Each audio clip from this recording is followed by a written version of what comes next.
ನಮ್ಮ ಭಾರತೀಯ ಸನಾತನ ಸಂಸ್ಕೃತಿಯಲ್ಲಿ ಭಗವದ್ಗೀತೆಗೆ ಅತ್ಯಂತ ಎತ್ತರದ ಸ್ಥಾನ, ಪವಿತ್ರವಾದಂಥ ಸ್ಥಾನ.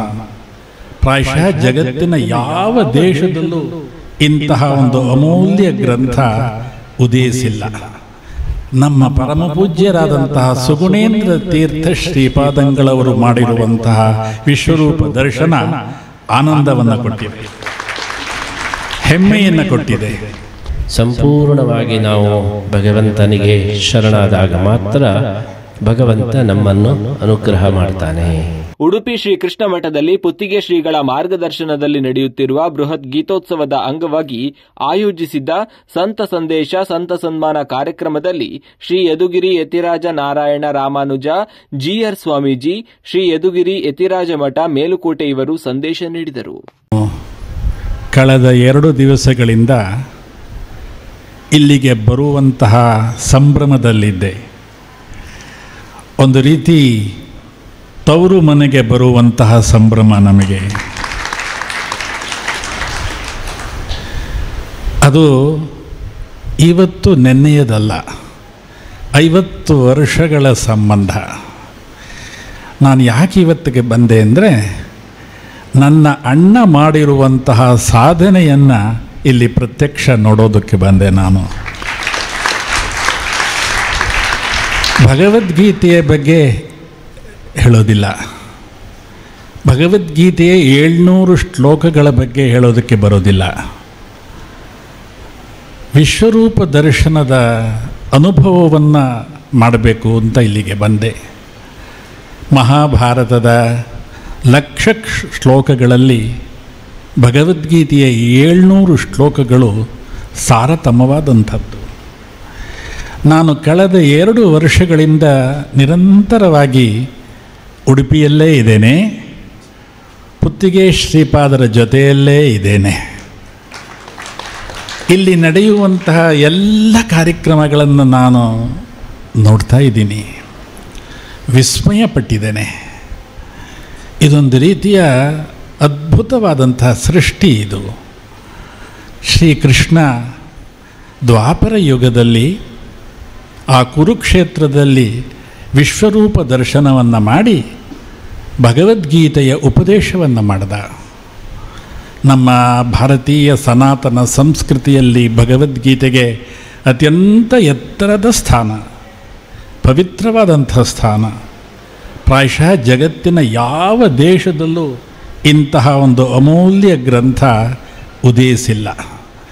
ಅದು ಈ ನಮ್ಮ ಭಾರತದಲ್ಲಿ ಉದಯಿಸಿದೆ.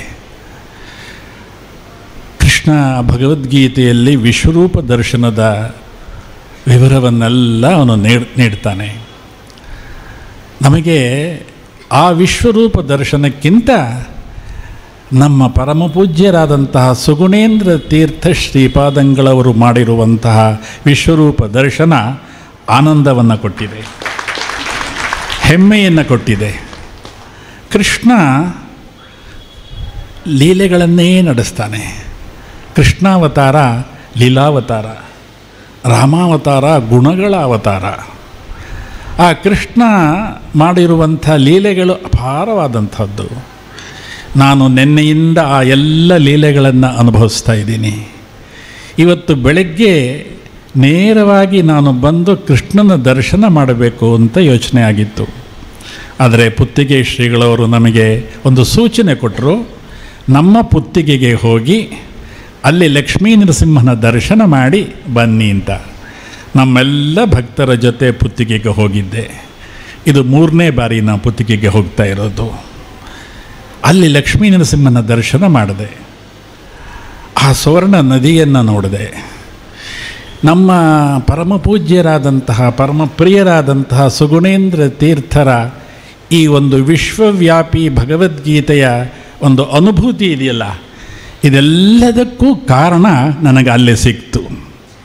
ಆ ಸುವರ್ಣ ನದಿಯನ್ನು ನೋಡಿದೆ, ಲಕ್ಷ್ಮೀ ನರಸಿಂಹನನ್ನು ದರ್ಶನ ಮಾಡಿದೆ. ಪ್ರಾಯಶಃ ಅಲ್ಲಿಂದ ಆ ಚೈತನ್ಯ ಇವರಿಗೆ ಸಿಕ್ಕಿ ಇಡೀ ವಿಶ್ವದ ಎಲ್ಲ ಕಡೆ ಭಗವದ್ಗೀತೆಯ ಒಂದು ಅದ್ಭುತವಾದಂತಹ ಪರಿಣಾಮವನ್ನು ಪರಮಪೂಜ್ಯ ಶ್ರೀಪಾದರು ಮಾಡಿದ್ದಾರೆ. ಇದು ಸಾಮಾನ್ಯವಾದಂತಹ ಕೆಲಸ ಅಲ್ಲ.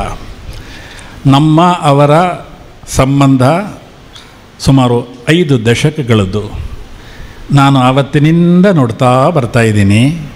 ಆದರೆ ನಿನ್ನೆಯಿಂದ ನಾನು ಪುತ್ತಿಗೆಯಲ್ಲಿ, ಉಡುಪಿಯಲ್ಲಿ, ಕೃಷ್ಣ ಮಂದಿರದಲ್ಲಿ, ಈಗಷ್ಟೇ ನಾನು ಹೋಗಿ ನೋಡಿ ಬಂದಂತಹ ಗೀತಾ ಮಂದಿರದಲ್ಲಿ ಅಲ್ಲೊಂದು ದೊಡ್ಡ ವಿಶ್ವರೂಪ ದರ್ಶನ ಆಯಿತು. ಅಂತಹ ವಿಶ್ವರೂಪ ದರ್ಶನವನ್ನು ಮಾಡಿಸಿದಂತಹ ಪರಮಪೂಜ್ಯ ಸುಗುಣೇಂದ್ರ ಶ್ರೀಪಾದರು ಈ ಒಂದು ಸನಾತನ ಭಾರತೀಯ ಸಂಸ್ಕೃತಿಗೆ ಅದ್ಭುತವಾದಂತಹ ಕೊಡುಗೆಯನ್ನು ಕೊಟ್ಟಿದ್ದಾರೆ. ಅವರ ಸುಗುಣಮಾಲಾ ಪತ್ರಿಕೆಯಲ್ಲಿ ಬನ್ನಂಜಿಯ ಗೋವಿಂದಾಚಾರ್ಯರು ಸುಮಾರು 4 ವರ್ಷಗಳ ಕಾಲ ಗೀತಾಭಾಷ್ಯ, 2 ಆಚಾರ್ಯರು, 3 ಆಚಾರ್ಯರ ಗೀತಾಭಾಷ್ಯವನ್ನು ಪ್ರಕಟಿಸ್ತಾ ಬಂದರು.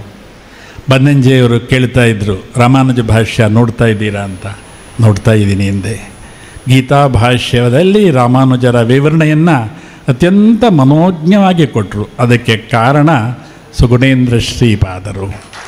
ನಮ್ಮ ಚತುರ್ಥ ಪರ್ಯಾಯ ವಿಶ್ವಗೀತಾ ಪರ್ಯಾಯದ 2ನೇ ವರ್ಷದ ಈ ಒಂದು ಗೀತಾ ಜಯಂತಿಯ ಪ್ರಯುಕ್ತ ಗೀತಾ ಮಾಸೋತ್ಸವದ ಸಂದರ್ಭದಲ್ಲಿ ಇವತ್ತು ನಮಗೆಲ್ಲರಿಗೂ ಕೂಡ ತುಂಬ ಸಂತೋಷವನ್ನು ನೀಡುವ ಐತಿಹಾಸಿಕವಾದಂತಹ ದಿವಸವಾಗಿದೆ ಅಂತ ಹೇಳಿ ನಾವು ಈ ಸಂದರ್ಭದಲ್ಲಿ ಸೂಚಿಸ್ತಾ ಇದ್ದೇವೆ. ಇಷ್ಟರ ತನಕ ಅನೇಕ ಜನರಿಗೆ ಒಂದು ಜಿಜ್ಞಾಸೆ ಇತ್ತು. ಜಗದ್ಗುರು ಶ್ರೀ ಮಧ್ವಾಚಾರ್ಯರು 2 ಬೆರಳನ್ನು ತೋರಿಸಿದ್ದಾರೆ, ಏನರ್ಥ ಅಂತ ಹೇಳಿ. ಇವತ್ತು ಅದಕ್ಕೆ ಸರಿಯಾದ ಅರ್ಥ ನಮಗೆ ದೊರಕಿದೆ. ರಾಮಾನುಜಾಚಾರ್ಯರು, ಮಧ್ವಾಚಾರ್ಯರು ಎಂಬಂತಹ ಈ 2 ಸಂದೇಶ ನೀಡುವುದಕ್ಕೋಸ್ಕರ ವಿಷ್ಣು ಸರ್ವೋತ್ತಮತ್ವ ಪ್ರತಿಪಾದನೆಯ ಈ ಒಂದು ಸಿದ್ಧಾಂತ ಸ್ಥಾಪಕರಲ್ಲಿ 2 ಸಿದ್ಧಾಂತ ಸ್ಥಾಪಕರನ್ನು ಮರೆಯಬೇಡಿ ಅಂತೇಳಿ ಶ್ರೀ ಮಧ್ವಾಚಾರ್ಯರು ಅವರು ಸೂಚನೆ ಮಾಡಿದ್ದಾರೆ ಅಂತ ಹೇಳಿ ನಾವು ಭಾವಿಸ್ತಾ ಇದ್ದೇವೆ.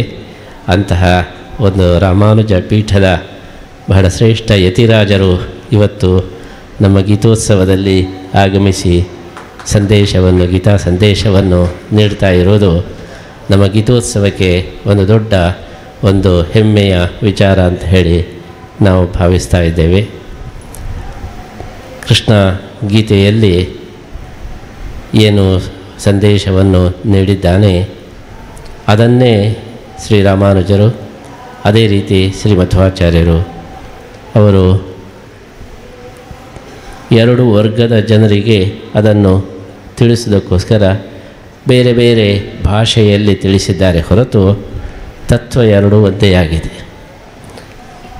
ಒಂದೇ ತತ್ವವನ್ನು ವಿವಿಧ ಜನರಿಗೆ ಅನುಕೂಲ ಆಗುವ ಹಾಗೆ ಪ್ರತಿಪಾದನೆ ಮಾಡಿ ಭಗವದ್ಗೀತೆಯ ಸಂದೇಶವನ್ನು ಜಗತ್ತಿಗೆ ತಲುಪಿಸಿದಂಥ ಮಹಾಚಾರ್ಯರು ಶ್ರೀರಾಮಾನುಜಾಚಾರ್ಯರು, ಹಾಗೆಯೇ ಶ್ರೀ ಮಧ್ವಾಚಾರ್ಯರು ಆಗಿದ್ದಾರೆ. ಶ್ರೀರಾಮಾನುಜಾಚಾರ್ಯರು ಪ್ರಪತ್ತಿಯ ಬಗ್ಗೆ ವಿಶೇಷವಾದಂತಹ ಒಂದು ಮಹತ್ವವನ್ನು ಕೊಟ್ಟು ಪ್ರತಿಪಾದನೆ ಮಾಡಿದರೆ, ಶ್ರೀಮದ್ ಮಧ್ವಾಚಾರ್ಯರು ಕೂಡ ಅದೇ ತತ್ವವನ್ನು, ಶರಣಾಗತಿಯ ತತ್ವವನ್ನೇ ಪ್ರತಿಪಾದನೆ ಮಾಡಿದ್ದಾರೆ.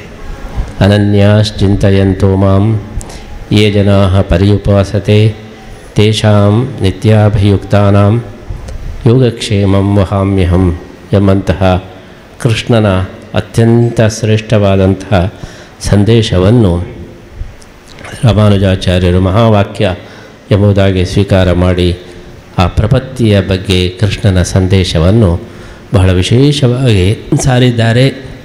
ಅದೇ ಸಂದೇಶವನ್ನು ಶ್ರೀಮಧ್ವಾಚಾರ್ಯರು ಕೂಡ ಸಂಪೂರ್ಣವಾಗಿ ನಾವು ಭಗವಂತನಿಗೆ ಶರಣಾದಾಗ ಮಾತ್ರ ಭಗವಂತ ನಮ್ಮನ್ನು ಅನುಗ್ರಹ ಮಾಡ್ತಾನೆ ಎಂಬುದಾಗಿ ಶ್ರೀ ಕೃಷ್ಣನ ಸಂದೇಶವನ್ನು ಆಚಾರ್ಯರು ಕೂಡ ಪ್ರತಿಪಾದನೆ ಮಾಡಿದ್ದಾರೆ. ಇದು ಒಂದು ರೀತಿಯಲ್ಲಿ ಒಂದು ಕಡೆ ಶ್ರೀರಾಮನ ಸಂದೇಶ, ಮತ್ತೊಂದು ಕಡೆ ಕೃಷ್ಣನ ಸಂದೇಶ.